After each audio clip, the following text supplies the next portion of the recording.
2 dias atrás, o Brasil celebrou, entre aspas, aqui, a descoberta do país, né? A chegada dos portugueses, de Pedro Álvares Cabral no Brasil, e esse é um feriado, né? Vocês estão agora no meio de feriadão aí no Brasil, Tiradentes, descobrimento do Brasil e Carnaval junto, então eu quero aproveitar esse feriado e esse evento histórico brasileiro para falar sobre um tema aqui que tem me chamado muita atenção ultimamente, eu tenho lido muito, e eu vi um documentário semana passada que eu acho que vale mencionar para a gente poder pensar um pouco também a construção da história, desses mitos históricos e como isso é também uma demonstração de poder. Mas antes disso, já curta esse vídeo aqui embaixo, deixe seu comentário, dando um bom domingo, como é que você está por aí, como é que você está curtindo esse carnaval fora de época, e também se inscreva no canal se não for inscrito. E além disso, só lembrando que hoje é o último dia para quem deseja se inscrever no meu curso Como Vencer um Debate Tendo Razão. O link está na descrição aqui. Hoje, até meia-noite, é o último dia para poder participar da segunda turma. Então vá lá, se inscreva, participe e aprenda a reconhecer como construir um bom argumento e também como identificar táticas maliciosas, mal intencionadas ou errôneas de debate, e aí você pode se proteger e compreender essa dinâmica que se dá na internet ou nas relações pessoais também, né, com seus parentes, com os amigos, como é que se dá uma boa construção de argumento. Então vá lá, link na descrição. Então vamos falar sobre descobrimento do Brasil, descobrimento da América também, né, que faz parte do mesmo processo, e como isso revela ou oculta também um profundo mecanismo de dominação e de poder. Semana passada eu vi um documentário chamado Exterminar Todos os Brutos, ou Exterminar Todos os Selvagens, numa outra tradução. E esse documentário ele foi dirigido pelo Raoul Peck. E é um documentário extraordinário, está na HBO, se você não assistiu ainda, assista, porque é extraordinário, são 3 partes, se não me engano, e fala sobre o processo de colonização das Américas e do mundo no geral, né, o imperialismo, o colonialismo, e como isso causou estragos profundos nos povos nativos americanos, nos povos africanos, e como se deu a construção da narrativa histórica a partir disso. Esse documentário foi recomendado para mim pelo professor Daniel Pérez, da Federal da Bahia, e sinceramente é extraordinário. O Raoul Peck ele utiliza 4 grandes referências ali ao longo do documentário, que eu estou lendo agora. Eu li nesses últimos dias o livro do Trouillot, que é o Michel Rolf Trouillot, que se chama Silenciando o Passado, Poder e a Produção da História. Foi o primeiro que eu li e é extraordinário, sinceramente é um livro fantástico para você entender como se dá o silenciamento de vozes históricas. Eu falo um pouquinho mais adiante. Estou lendo agora esse da Roxane Dunbar Ortiz, que se chama An Indigenous People's History of the United States, que seria a história dos povos indígenas dos Estados Unidos, que ela parte do ponto de vista também dos povos indígenas, dos povos nativos americanos, e como se deu o genocídio indígena nos Estados Unidos. E depois disso eu vou ler ainda mais 2, que são esse aqui, né? A People's History of the United States, que é do Howard Zinn, que seria a história dos povos dos Estados Unidos. Não sei do que se trata exatamente, mas também deve ter a ver com essa exploração e com esse pensamento que se dá imperialista. E o último, que é o que dá o título para o documentário, que é do Sven Lindqvist, que é Exterminate All the Brutes, que é exterminar todos os brutos, que é uma frase que aparece no livro do Joseph Conrad, que se chama O Coração das Trevas, que fala sobre a exploração colonial no Congo pelos belgas, que foi também brutal, foi uma coisa assim inimaginável, foi brutal. Daí tinha essa noção, essa mentalidade de que os negros africanos nem sequer eram humanos. Então a intenção era de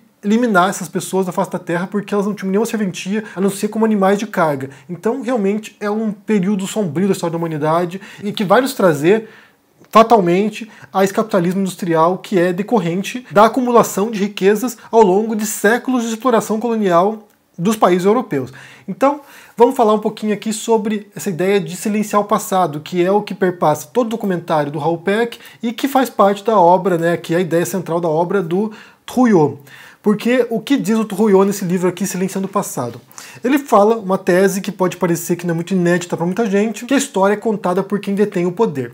Mas aí pode parecer, né, pode dar a impressão de que isso aqui seria um lugar comum, né, como se a história fosse contada por quem venceu a história. E o que o Trouillot diz, na verdade, é um pouco mais sutil do que isso. O que ele fala é que existem inúmeros mecanismos, processos históricos que se dão, que tem a ver não apenas com a construção das narrativas históricas, ou seja, de quem vai contar a história e como ela vai ser contada, mas também de como os fatos históricos são criados, ou seja, como se determina o que é um fato histórico daquilo que não é um fato histórico, e como também a memória histórica é apagada. Porque, por exemplo, ele vai citar textualmente no livro dele o caso da Revolução Haitiana, que foi a única revolução de negros escravizados na história da humanidade bem-sucedida. Em 1776 ocorre a Revolução dos Estados Unidos, né, a Guerra de Independência dos Estados Unidos, e que cria a democracia norte-americana. Depois, alguns anos depois, em 1789, ocorre a Revolução Francesa, que é quando a população francesa, né, a população de Paris principalmente, inicialmente pelo menos, a população de Paris põe fogo em tudo e derruba a monarquia e estabelece um referencial revolucionário para o mundo. A gente tem que pensar que a Revolução Francesa ela foi um marco histórico profundo para o mundo inteiro e inspirou inúmeras revoluções posteriores. Então, assim, isso lançou, né, um rastilho de pólvora pelo mundo e foi explodindo. Se você ler o livro, por exemplo, do Eric Hobsbawm, chamado A Era das Revoluções, que é o primeiro de uma série de livros sobre a história moderna, você vai ver como esse período aí do final do século XVIII, começo do século XIX, foi um período de ímpeto revolucionário e, em grande parte, inspirado pelo modelo revolucionário francês. Então isso vai se espalhar pela América Latina. São muitos países que depois, inspirados nesse modelo, incluindo com líderes revolucionários como Simão Bolívar, San Martín e outros líderes, vários países latino-americanos vão enfrentar a metrópole espanhola e vão se tornar independentes nesse período.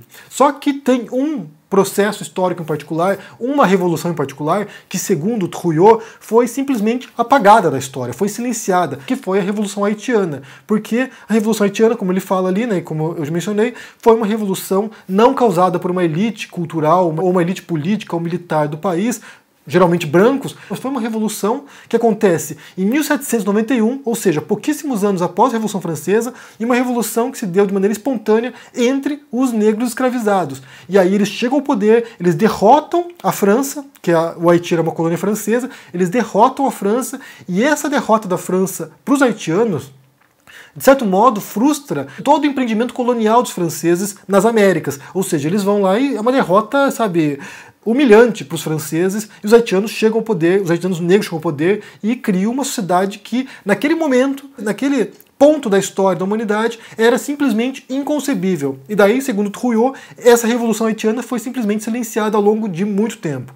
É como se não houvesse acontecido, ou se houvesse acontecido como se fosse algo menor. Tanto que o próprio Hobsbawm, segundo Trouillot, eu li o livro do Hobsbawm tem muito tempo, então não me recordo, mas segundo Trouillot, o próprio Hobsbawm, que é um autor marxista, ele menciona de maneira bastante secundária a Revolução Haitiana, embora se concentre nas demais revoluções na América Latina. E daí, segundo Trouillot, e segundo Hal Peck, que depois reproduz também a ideia do Trouillot, esse silenciamento é muito mais perverso porque não é sempre perceptível. Porque nesse caso em particular, não é pela história dos vencedores, porque os haitianos venceram. Os negros haitianos venceram a guerra contra a França. O silenciamento se deu de outra maneira. O silenciamento se deu através de quem contou a história posteriormente, que não foram os haitianos. E um ponto interessante do Trouillot também no livro dele é que muitas vezes a história é contada não por quem é acadêmico de história, nem não por quem é historiador, não por quem é, sabe, está dentro do ambiente universitário relatando a história, mas ela é contada não apenas de modo paralelo, mas de modo, às vezes, primordial, de outras formas. Por exemplo, se a gente vai pensar na memória que a gente tem, todos nós aqui, né, na memória que a gente tem dos pioneiros norte-americanos no oeste americano. Então, assim, o movimento que os brancos americanos fazem em direção ao oeste para tomar territórios, para conquistar esses territórios, para, sei lá, busca pelo ouro, a corrida do ouro. Se a gente pensar na memória que a gente tem desse processo, provavelmente você, assim como eu, não tem referências, ou tem poucas referências bibliográficas sobre isso, referências históricas, fatuais, de grandes historiadores sobre esse período. Provavelmente, assim como eu, as suas referências sobre o Velho Oeste tem a ver com filmes de faroeste, ou seja, os filmes do John Wayne, os filmes do Clint Eastwood, os filmes do Sergio Leone, né, um grande diretor de spaghetti western. Então, assim, a nossa referência do Velho Oeste e a nossa referência da relação entre os colonizadores brancos americanos e os indígenas americanos, que geralmente são os vilões, né? Então, assim, o branco é o colonizador nobre e o indígena é a ameaça, é o inimigo. Você tem o branco protagonista e o indígena o antagonista. Essa memória, essa construção histórica se deu em grande parte pelo cinema ou pela literatura, porque era muito popular também os livrinhos de faroeste nos Estados Unidos antigamente. Então, assim, a nossa memória se deu não pela história, não pelos livros de história, não pelos acadêmicos de história, mas pela construção da cultura de massa, da cultura pop, da cultura do cinema, da indústria cultural. E isso se dá também em muitos aspectos. O modo como a gente tem, por exemplo, a memória da ditadura no Brasil, provavelmente boa parte de nós não tem uma memória através de livros de história do período, sobre o que foi a ditadura, sobre documentos da época. A memória que muitos de nós têm sobre a ditadura tem a ver com relatos que a gente ouve, com entrevistas, com reportagens, com filmes sobre a ditadura no Brasil. O nosso imaginário sobre a ditadura no Brasil, de muitos de nós que nasceu depois da ditadura, não é através de trabalhos acadêmicos de historiadores da ditadura, mas sim de outros relatos, muitos deles através da cultura de massa. Do mesmo modo como o período colonial no Brasil, ou a história, entre aspas, do descobrimento do Brasil pelo Pedro Álvares Cabral, para muitos de nós também, não vem através de historiadores do período colonial. Vem, provavelmente, daquilo que você aprendeu de maneira muito superficial na escola, sobre o período colonial, sobre a chegada dos portugueses no Brasil. Então é criado um imaginário que nem sempre é o mais criterioso ou o mais próximo da realidade. E aí entra uma questão, porque assim, eu tenho pesquisado muito sobre esse assunto, né, o período colonial do Brasil, e isso já é decorrente de um outro interesse meu que tem a ver com a genealogia, então assim, acabou juntando uma coisa ou outra, né, ao pesquisar sobre minha família, ao pesquisar sobre meus ancestrais, isso levou ao interesse sobre quem eram essas pessoas, sobre o que aconteceu com elas. E aí é interessante porque ao fazer esse processo, né, ao investigar essas ramificações genealógicas, eu fui percebendo a história da colonização no sul do Brasil. Então, assim, chegada em São Vicente, a subida da serra para Piratininga, que depois vira São Paulo, criação de Sorocaba, Tatuí, essas cidades próximas, e depois a ida para Minas em busca do ouro, e depois essas famílias migrando, né, para o norte pioneiro do Paraná. Ao tentar descobrir quem eram essas figuras, você vai percebendo uma série de relações complexas entre os nativos brasileiros, ou seja, povos que foram dizimados, exterminados pelos colonizadores, pelos portugueses, muitos portugueses pobres ou miseráveis ou prisioneiros que sofreram degredo no Brasil, né? Eles são expulsos de Portugal e são condenados a passar o tempo no Brasil, muitos portugueses lavradores que saem da região do Minho e vão para o Brasil, pescadores, comerciantes, judeus sefarditas que são expulsos de Portugal pela Inquisição e vão para o Brasil. Então, assim, há muitos mecanismos históricos que vão se fundindo e vão criando as condições para um verdadeiro massacre, na verdade, né? A história das Américas, e aí perpassa toda a América, do norte ao sul, é uma história semelhante de massacres, de extermínio, de invasão de terra, de exploração de recursos naturais, com o trabalho da mão de obra indígena, até um ponto em que as metrópoles pensam ser mais viável escravizar os negros africanos e levá-los para as colônias americanas. E essa é a segunda parte do trabalho do Raul Peck no documentário dele, porque ele começa com os indígenas, com o extermínio dos indígenas, e depois vai para a escravização dos africanos, mostrando toda a perversidade desse processo e como a história dessas pessoas, né, foi apagada. A história das pessoas foi apagada e há uma construção simbólica em torno desse processo que tende a aliviar, que tende a passar pano para os massacres que aconteceram. E em grande parte, o trabalho que eu estou lendo agora da Dunbar Ortiz, que é a história dos povos indígenas nos Estados Unidos, é de resgatar o caráter de genocídio mesmo. É de resgatar o caráter de deslocamento forçado dos povos indígenas nos Estados Unidos, de destruição da cultura desses povos, de massacres desses povos, de separação de pais e filhos, de destruição das relações comerciais que havia entre diferentes povos naquela região. Ou seja, se enquadraria de fato na noção de genocídio mesmo. E um ponto que é apresentado também, que é defendido tanto pelo Trujillo quanto pelo Raul Peck, quanto pela própria Dunbar Ortiz, é que muitas vezes há uma tendência a pensar no holocausto dos judeus que acontece durante o regime nazista como se fosse um fato isolado, como se fosse um fenômeno isolado. Na verdade, é o ponto mais crítico de um processo que vai se dando ao longo dos séculos. As metrópoles imperialistas, colonialistas, elas vão refinando táticas de destruição e extermínio dos povos,